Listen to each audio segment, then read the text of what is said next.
Introducción. La marcha es una necesidad básica para desplazarse de un lugar a otro. Como tal, la marcha es una de las actividades más corrientes que hace la gente a diario. ¿Qué es la marcha? Es una actividad funcional que requiere interacciones complejas y coordinación entre la mayor parte de las articulaciones principales del cuerpo, sobre todo de las extremidades inferiores. El ciclo de la marcha. Caminar es el resultado de una serie cíclica de movimientos. Como tal, puede caracterizarse convenientemente por una descripción detallada de su unidad más funcional. El ciclo de la marcha se inicia en cuanto el pie entra en contacto con el suelo. Como el contacto del pie suele producirse con el talón, el punto 0% del inicio del ciclo de la marcha se denomina contacto del talón. El punto 100% o término del ciclo se produce cuando el mismo pie entra de nuevo en contacto con el suelo. Una zancada, término sinónimo de un ciclo de la marcha, es la secuencia de acontecimientos que producen entre dos contactos sucesivos del talón del mismo pie. En comparación, un paso es la secuencia de acontecimientos que se produce en sucesos contactos del talón de pies opuestos. Por ejemplo, entre el contacto del talón derecho y el izquierdo. Por tanto, un ciclo de la marcha tiene dos pasos, un paso izquierdo y un paso derecho. Los descriptores espaciales más básicos de la marcha son la longitud de una zancada y la longitud de un paso.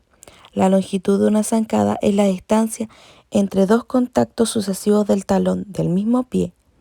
La longitud del paso, en contraste, es la distancia entre dos contactos sucesivos del talón de distintos pies. Comparar la longitud de los pasos derecho e izquierdo puede ayudar a evaluar la simetría de la marcha entre las extremidades inferiores. La anchura del paso es la distancia transversal entre los centros de los talones derecho e izquierdo en dos contactos podales sucesivos y suele oscilar entre 7 y 9 centímetros. El ángulo del paso, el grado de apertura del pie, es el ángulo entre la línea de progresión del cuerpo y el eje longitudinal del pie. Unos 7 grados se consideran lo normal.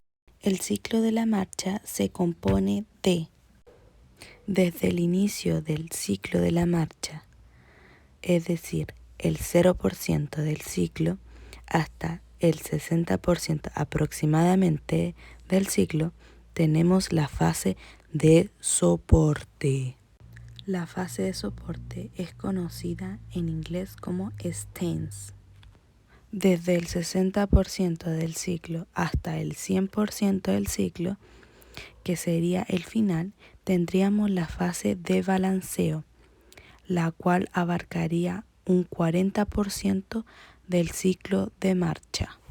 La fase de balanceo es conocida en inglés como swing. La fase de soporte y la fase de balanceo se refiere al pie de análisis. Y en este caso nos estamos refiriendo al pie derecho. Si ahora analizamos el contacto de ambos pies, podemos ver que ambos pies se encuentran en contacto con el suelo. Eso quiere decir que es apoyo doble, y la duración de este apoyo doble sería aproximadamente un 10% del ciclo de la marcha. Podemos ver que el pie izquierdo te prepara para despegarte del suelo. Una vez el pie izquierdo despegado del suelo, el único que estaría en contacto con el suelo sería el pie derecho. Entonces decimos que el otro tramo del ciclo de la marcha es apoyo sencillo, por tener en contacto con el suelo el pie derecho. Después podemos ver que el pie izquierdo empieza a aterrizar y ahí vemos que nuevamente tenemos los dos pies en contacto con el suelo. entonces nuevamente tendríamos el apoyo doble y su duración es aproximadamente el 10% del ciclo de la marcha. Y en el último tramo, el pie derecho se prepara para hacer el balanceo. Entonces el pie derecho ya no estaría más en contacto con el suelo y únicamente tendríamos el pie izquierdo y nuevamente tenemos el tramo de apoyo sencillo. Podemos ver que en la fase de soporte hay 2 apoyo doble con un 10% de duración y un apoyo sencillo. En cambio, en la fase de balanceo solo hay un apoyo sencillo. Finalmente, el ciclo de marcha se compone aproximadamente de un 20% de apoyo doble y un 80% aproximadamente de un apoyo sencillo. Las fases de soporte y balanceo se pueden dividir en pequeños periodos, subfases, asociados a demandas funcionales especificadas identificadas por eventos distintivos. Fase de soporte: 1. Contacto inicial. 2. Respuesta a la carga. 3. Soporte medio. 4. Soporte terminal. 5. Prebalanceo. Fase de balanceo: 1. Balanceo inicial. 2. Balanceo medio. 3. Balanceo terminal. Músculos del contacto inicial: músculo semitendinoso, músculo sartorio, músculo recto interno, músculo glúteo medio, músculo tibial anterior, músculo extensor de los dedos. Músculo respuesta a la carga: músculo glúteo medio, músculo glúteo mayor, músculo tensor de la fascia lata, músculo tibial anterior, músculo extensor de los dedos, músculo abductor mayor, músculo cuádriceps. Músculos del apoyo medio: músculos gastrocnemios y músculo sóleo. Músculos del apoyo final: músculo tricepsural, músculo tensor de la fascia lata, músculos abductores de la cadera.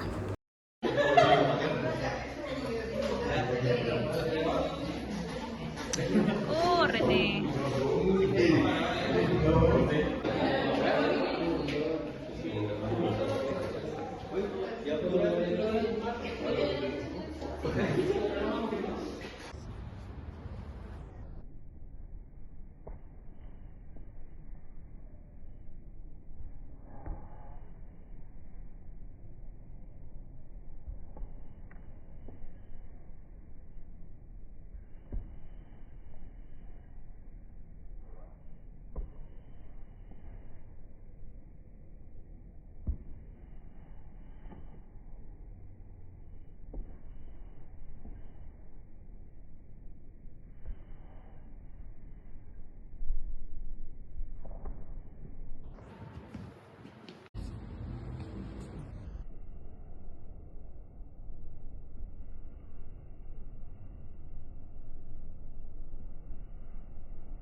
Factores que influyen en la marcha pueden ser la fatiga, el peso, la talla, el género, la raza, etc. Fuerzas ejercidas durante la marcha: fuerza de acción vertical, desplazamiento verticales del centro de la gravedad, fuerza de reacción longitudinal o anterior-posterior, produce empuje y frenado. 3. Fuerza medio-lateral, traduce los desplazamientos laterales del centro de la gravedad. 4. Fuerza de torsión, movimientos de rotación de la extremidad inferior durante la marcha. Conclusión: la marcha es el mecanismo de locomoción que utilizan los seres humanos.